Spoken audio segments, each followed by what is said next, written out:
True. My pastor, I should have actually mentioned that one of the greatest distractors in life towards God is religion.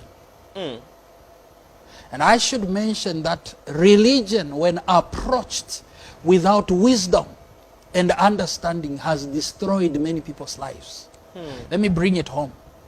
Church, approached without wisdom and understanding, has destroyed many people's lives. Now, there are many people whose lives have been destroyed by church. When you approach church without wisdom, guess what? Church has enough programs to keep you busy from Monday to Monday. That's true. So if you lack wisdom, you'll be occupied from Monday to Monday. As we are speaking right now, there is a church somewhere hosting some program. It could be a week of prayer, it could be a crusade, it could be a seminar. At any given point, there are church programs. But there's something I got to realize growing up. Number one, the pastor is not at church every day. He's a church worker. My pastor, I woke up when I realized that the pastor, who is a church worker, is not at church every day. Okay. Unfortunately, the church member who is not a church worker is at church every day in certain spaces. And unfortunately, in the church, sometimes nobody will come and tell you to say, you are overdoing things. This is too much.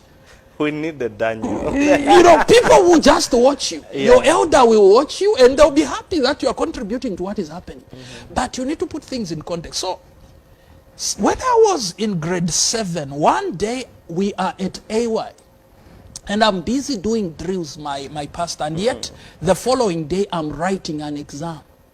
Dad came and collected me and my elder brother from AY and whipped us. Wow. Now, Dad was collecting us and whipping us from AY, was himself the first elder. His wife was the Dorcas leader. And he collects his children from AY and whips them. He says, tomorrow you have an exam at 7 hours, at 8 hours. You are here from 14 to 17 doing drills, right turn, left turn. That's lack of wisdom.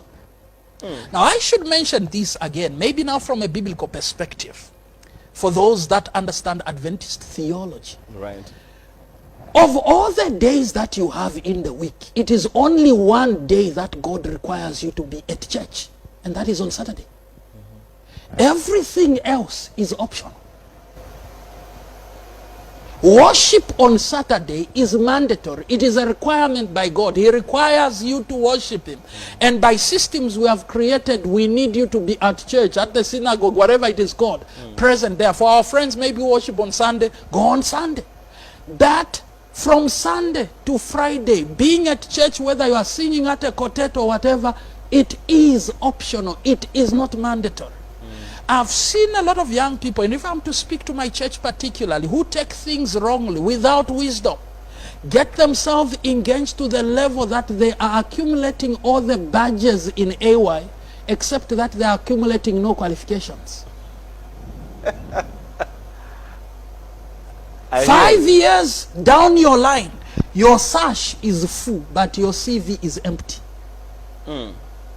You have worked nowhere, you have no qualification, but your sash is scared. When you appear in the church, everybody thinks you are a 5-star general from Mozambique or everywhere. They want to run away because you have all these insignias on your shirt, but you have 0 insignia on your CV of where you have worked, 0 insignia of any qualification you have gotten. And as church leaders, by the way, for those that are listening, let me make this very clear. I am an invested master guide.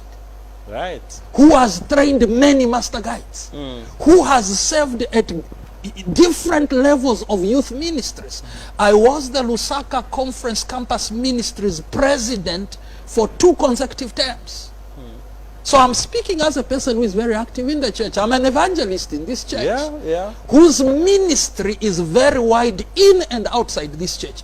But I have the wisdom to know that there is a time for everything. There's a time to study, there's a time to work, there's a time to pray, there's a time to go to church. Don't mix these things. All right.